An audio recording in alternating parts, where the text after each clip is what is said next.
এই মুহূৰ্তত এটা বিগ ব্ৰেকিং নিউজ ওলাই আহিছে শিক্ষাৰ্থীসকলৰ বাবে ছাত্ৰ ছাত্ৰীসকলৰ বাবে খুবেই এটা গুৰুত্বপূৰ্ণ খবৰ হাইস্কুল শিক্ষান্ত আৰু উচ্চতৰ মাধ্যমিকৰ চূড়ান্ত পৰীক্ষাত অৱতীৰ্ণ হ'বলগীয়া ছাত্ৰ ছাত্ৰীৰ বাবে খুবেই এটা গুৰুত্বপূৰ্ণ খবৰ কেতিয়া হ'ব মেট্ৰিক আৰু উচ্চতৰ মাধ্যমিকৰ চূড়ান্ত পৰীক্ষা আৰু এইবাৰ উচ্চতৰ মাধ্যমিকৰ আৰু মেট্ৰিক পৰীক্ষাৰ চূড়ান্ত পৰীক্ষাত অৱতীৰ্ণ হ'বলগীয়া ছাত্ৰ ছাত্ৰীয়ে নিজৰ পছন্দৰ তিনিটা বিষয়ত পৰীক্ষা দিলে উত্তীৰ্ণ হ'ব পাৰিব পৰীক্ষা মই পুনৰবাৰ আপোনাক জনাই দিওঁ ছাত্ৰ ছাত্ৰীসকলৰ বাবে খুবেই এটা গুৰুত্বপূৰ্ণ খবৰ ওলাই আহিছে যিসকল ছাত্ৰ ছাত্ৰীয়ে উচ্চতৰ মাধ্যমিক আৰু মেট্ৰিক পৰীক্ষাত অৱতীৰ্ণ হ'বলৈ গৈ আছে সেইসকল ছাত্ৰ ছাত্ৰীসকলৰ বাবে খুবেই এটা গুৰুত্বপূৰ্ণ খবৰ এতিয়া তেওঁলোকে নিজৰ পছন্দৰ তিনিটা বিষয়ত পৰীক্ষা দিলেই উত্তীৰ্ণ হ'ব পাৰিব উচ্চতৰ মাধ্যমিকৰ চূড়ান্ত আৰু মেট্ৰিক পৰীক্ষা উত্তীৰ্ণ হ'ব পাৰিব আৰু এই কথা সাংবাদিকৰ আগত জনালে শিক্ষামন্ত্ৰী ডক্টৰ ৰণোজ পেগুৱে আৰু তেখেতৰ মন্তব্য আছে আমাৰ হাতত আৰু সেই মন্তব্যটো আপোনালোকক শুনাব বিচাৰোঁ এইকেইদিন অসমৰ বিভিন্ন স্থানৰ পৰা আমাৰ মেট্ৰিক আৰু উচ্চতৰ মাধ্যমিক পৰীক্ষা দিব লগা প্ৰাৰ্থীসকল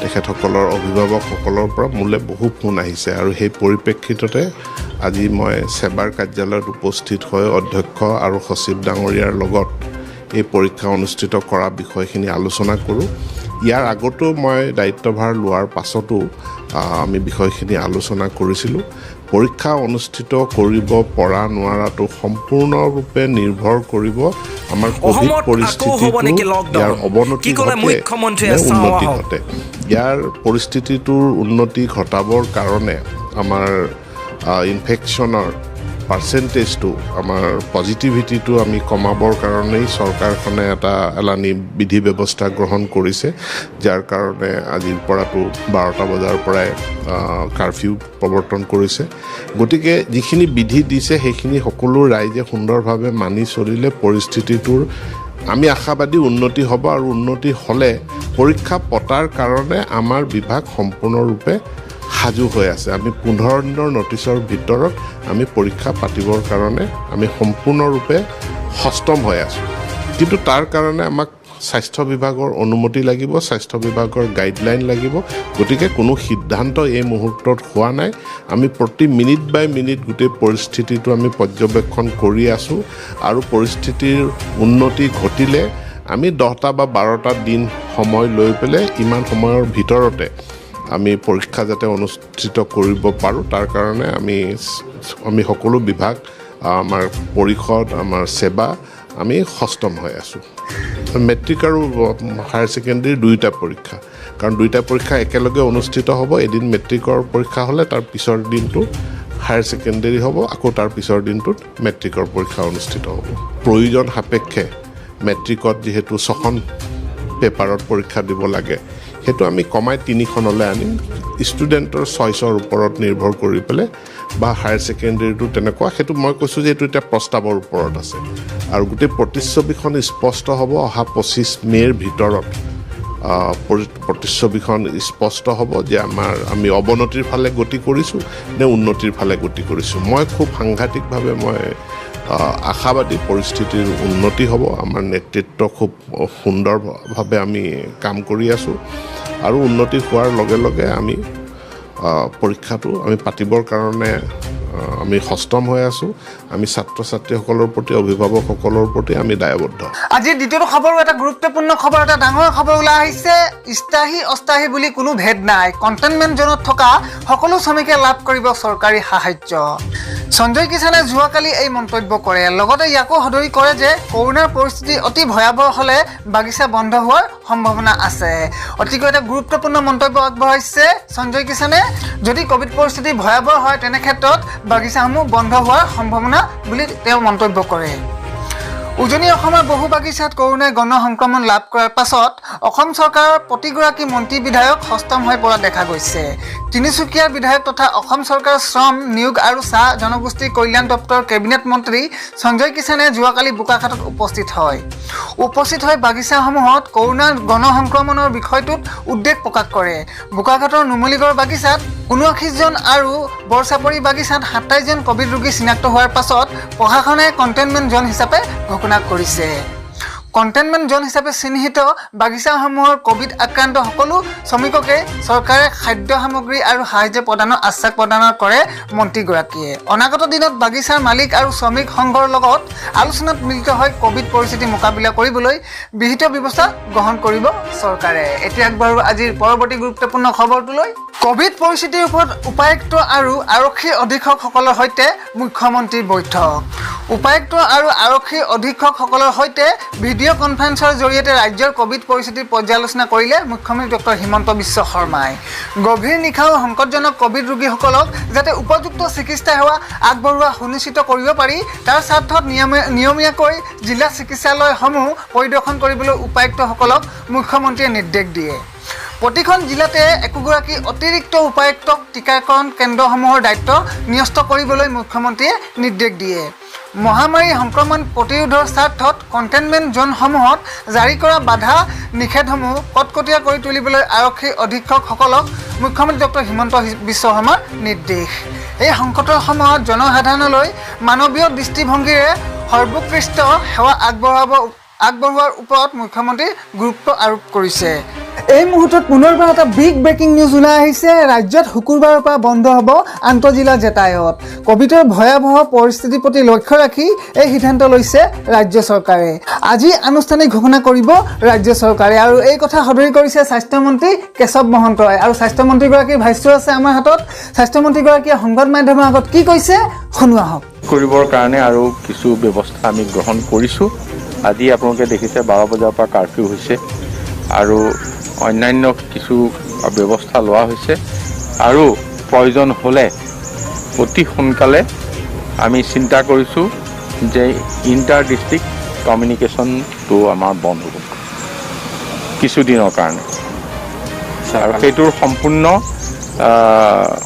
হয়তো যিখিনি নিয়ম নীতি সেইখিনি অহা কাইলৈ আমি ঘোষণা কৰিব পাৰিম। টাউকটি ঘূৰ্ণীবতাহৰ বিধ্বংসী ৰূপ গোৱাত। কৰ্ণাটকৰ 73খন গাঁও ক্ষতিগ্ৰস্ত, 4গৰাকীৰ মৃত্যু। ভাৰতীয় বতৰ বিজ্ঞানৰ মতে 17 মে'ৰ সন্ধিয়াৰ ভিতৰত উত্তৰ পশ্চিম দিশে গৈ গুজৰাট উপকূলত স্পৰ্শ কৰাৰ আশংকা আছে। ঘূৰ্ণীবতাহ টাউকটিৰ কবলৰ পৰা কৰ্ণাটকৰ 73খন গাঁও ক্ষতিগ্ৰস্ত হৈছে। কৰ্ণাটকৰ ৰাজ্যিক দুৰ্যোগ ব্যৱস্থাপনা প্ৰাধিকৰণৰ সূত্ৰ মতে ঘূৰ্ণীবতাহ টাউকটিৰ ফলত বিগত 24 ঘণ্টাত 6খন জিলা, 3খন উপকূলীয় জিলাৰ লগতে আন 3খন জিলাত ধাৰাসাৰ বতাহ বৰষুণ হৈছে। এতিয়ালৈকে ৰাজ্যখনত 4গৰাকী লোকে প্ৰাণ হেৰুৱাইছে। গোৱাটো বিস্তৰ ক্ষতি কৰিছে ঘূৰ্ণীবতাহ টাউকটিয়ে। প্ৰবল ধুমুহা বৃষ্টিৰ পৰিপ্ৰেক্ষিতত গোৱাৰ বিমান পৰিবহণ বন্ধ কৰি দিয়া হৈছে। অতি শক্তিশালী ঘূৰ্ণীবতাহত পৰিণত হৈছে টাউকটি। সম্প্ৰতি ই গুজৰাট উপকূলৰ ফালে আগবাঢ়িছে। ভাৰতীয় বতৰ বিজ্ঞানৰ মতে 17 মে'ৰ সন্ধিয়াৰ ভিতৰত উত্তৰ পশ্চিম দিশে গৈ গুজৰাট উপকূল স্পৰ্শ কৰাৰ আশংকা আছে আৰু 18 মে'ৰ পুৱতি নিশা পোৰবন্দৰৰ পৰা মহুৱা উপকূল অতিক্ৰম কৰিব। বিজেপিৰ ৰাষ্ট্ৰীয় সভাপতি JP নাড্ডাই তীব্ৰ এই ধুমুহাক লৈ গোৱা, মহাৰাষ্ট্ৰ, কেৰালা, কৰ্ণাটক আৰু গুজৰাট ৰাজ্যৰ দলীয় সংসদ, বিধায়ক আৰু বিষয়াসকলৰ সৈতে ভিডিঅ' কনফাৰেন্সিঙৰ বৈঠকত অংশ লৈ পৰিস্থিতি পৰ্যালোচনা কৰিছে। আসাম টেকটক্সৰ দৰ্শকসকলৰ বাবে এটা ভাল খবৰ ওলাই আহিছে। LICৰ এই আঁচনিত ধন বিনিয়োগ কৰিলে প্ৰতিমাহে 9,000 টকা লাভ কৰিব পাৰে আপুনি। আৰু কেনেকৈ প্ৰতিমাহে 9,000 টকাকৈ লাভ কৰিব সবিশেষ জনাই আছোঁ আপোনালোকক এই খবৰতে। 20 বছৰ পিছত পেঞ্চন ল'ব বিচাৰিলে প্ৰায় 21.6% বাৰ্ষিক সুদ হিচাপে পেঞ্চন লাভ কৰিব 9,000কৈ। এটা সুৰক্ষিত ভৱিষ্যত সকলোৰে কাম্য। এই কথা ভাবিয়ে সকলোৱে বিভিন্ন আঁচনিত ধন বিনিয়োগ কৰে। মূল্যবৃদ্ধিৰ বজাৰত এতিয়াৰ পৰা সঠিক স্থানত বিনিয়োগ কৰাটো অতি গুৰুত্বপূৰ্ণ হৈ পৰিছে। সঠিক আঁচনিত বিনিয়োগ কৰাৰ সঠিক পৰিকল্পনাই আপোনাক অৱসৰৰ পিছত বিত্তীয় পৰিস্থিতিৰ চিন্তাৰ পৰাও ৰেহাই দিয়ে। LICৰ এনে এক আঁচনি আছে য'ত আপুনি বিনিয়োগ কৰি প্ৰতিমাহে এক নিৰ্দিষ্ট পৰিমাণৰ ধন লাভ কৰিব পাৰে। এই আঁচনিৰ নাম জীৱন শান্তি আঁচনি। আঁচনি ধাৰকসকলে LIC জীৱন শান্তি আঁচনিৰ পৰা প্ৰতিমাহে পেঞ্চন হিচাপে এক নিৰ্দিষ্ট পৰিমাণৰ ধন লাভ কৰিবলৈ সক্ষম হয়। জীৱন শান্তি আঁচনি হৈছে এক অসংযোজিত আঁচনি। ইয়াত বছৰত এবাৰকৈ প্ৰিমিয়াম পৰিশোধ কৰিব লাগে। আঁচনি ধাৰকসকলে কেতিয়া পেঞ্চন ল'ব বিচাৰে তাক বাছনি কৰাৰ বিকল্প আছে ইয়াত। আপুনি এই আঁচনিৰ সুবিধা 5, 10, 15 বা 20 বছৰৰ বাবে ল'ব পাৰে। আপুনি নিৰ্ধাৰিত যিটো সময় বাছনি কৰিব সেই সময়ৰ পৰাই পেঞ্চন লাভ কৰিবলৈ আৰম্ভ কৰিব। একালীনভাৱে টকা জমা কৰিও পেঞ্চন লাভ কৰিব পাৰে। LICৰ এই পলিচিত যদি কোনো ব্যক্তিয়ে 30 বা 35 বছৰত একালীনভাৱে 5 লাখ টকা বিনিয়োগ কৰে তেন্তে 20 বছৰ পিছত পেঞ্চন ল'ব বিচাৰিলে প্ৰায় 21.6% বাৰ্ষিক সুদ হিচাপে পেঞ্চন লাভ কৰিব। এই হিচাপে আঁচনি ধাৰকে বছৰি 1.05 লাখ টকা লাভ কৰিব, অৰ্থাৎ প্ৰতি মাহত লাভ কৰিব 9,000কৈ টকা। পেঞ্চনৰ এই টকা আজীৱন লাভ কৰিব আঁচনি ধাৰকে। এতিয়া বাৰু আজি পৰৱৰ্তী গুৰুত্বপূৰ্ণ খবৰটোলৈ। সম্পত্তিৰ ভাগ নাপাব বুলি নিজ পিতৃ মাতৃক হত্যা কৰিলে বেকাৰ পুত্ৰই, সংগ দিলে পত্নী আৰু পুত্ৰই। মৃত পিতৃৰ নাম বছ কিশোৰ প্ৰসাদ সিং। তেওঁ স্কুলৰ প্ৰাক্তন শিক্ষক আছিল। মাতৃৰ নাম কমললতা দেৱী। 70 বছৰীয়া অৱসৰপ্ৰাপ্ত শিক্ষক পিতৃ আৰু 68 বছৰীয়া মাতৃক হত্যা কৰিলে 50 বছৰীয়া পুত্ৰই। পিতৃ মাতৃয়ে পুত্ৰক সম্পত্তিৰ ভাগ আৰু আৰ্থিক সাহায্য কৰিবলৈ বাধা দিয়াৰ ফলতে তেওঁলোকক হত্যা কৰে পুত্ৰই। ঘটনাটো সংঘটিত হৈছে বৃহস্পতিবাৰে পাটনাৰ ৰামকৃষ্ণ নগৰ আৰক্ষী থানাৰ সমীপৰ শিৱাজী চক অঞ্চলত। জানিব পৰা মতে পিতৃ মাতৃক হত্যা কৰাত সহায় কৰিছিল অভিযুক্তৰ পত্নী আৰু পুত্ৰই। আৰক্ষীৰ সূত্ৰ অনুসৰি মৃত পিতৃৰ নাম বছ কিশোৰ প্ৰসাদ সিং। তেওঁ স্কুলৰ প্ৰধান শিক্ষক আছিল। মাতৃৰ নাম কমললতা দেৱী। অৱসৰ গ্ৰহণৰ পিছত তেওঁলোকে সপৰিয়ালে শিৱাজী চকত এটা 3 মহলীয়া ঘৰ কিনি থাকিবলৈ আৰম্ভ কৰে। পুত্ৰ ৰাজন কুমাৰৰ সৈতে সমগ্ৰ সম্পৰ্ক ছেট কৰে তেওঁলোকে। জনাই দিছিল যে কোনো ধৰণৰ আৰ্থ সাহায্য বা সম্পত্তিৰ ভাগ নিদিয়ে। তাৰ পিছতে পিতৃ মাতৃক হত্যা কৰাৰ পৰিকল্পনা কৰে পুত্ৰই। নিজৰ 45 বছৰীয়া পত্নী সঞ্জু কুমাৰী আৰু পুত্ৰ 20 বছৰীয়া অবিনাশ কুমাৰৰ সহযোগত পিতৃ মাতৃক হত্যা কৰে ৰাজনে। হত্যা কৰাৰ পিছতে তেওঁলোকে আৰক্ষীক খবৰ দিছিল। তেওঁলোকে জনাইছিল অৰুণত আক্ৰান্ত হৈ মৃত্যু হৈছে পিতৃ মাতৃৰ। কিন্তু মৃতদেহত আঘাতৰ চিন দেখাত আৰক্ষীৰ সন্দেহ হয়। তিনিও মিলি মৃতদেহ দুটা সৎকাৰৰ বাবে লৈ যোৱাৰ ব্যৱস্থা কৰিছিল। অবিনাশৰ নখত তেজৰ দাগ আছিল। তাৰ পৰাই আৰক্ষীয়ে নিশ্চিত হয় যে এয়া এক হত্যাকাণ্ড। শুকুৰবাৰে তিনিওকে গ্ৰেপ্তাৰ কৰে আৰক্ষীয়ে। আৰক্ষীৰ জেৰাত ৰাজনে নিজৰ অপৰাধ স্বীকাৰ কৰে। আৰক্ষীয়ে জনোৱা অনুসৰি পূৰ্বেও এবাৰ পিতৃক হত্যাৰ চেষ্টা চলাইছিল পুত্ৰই।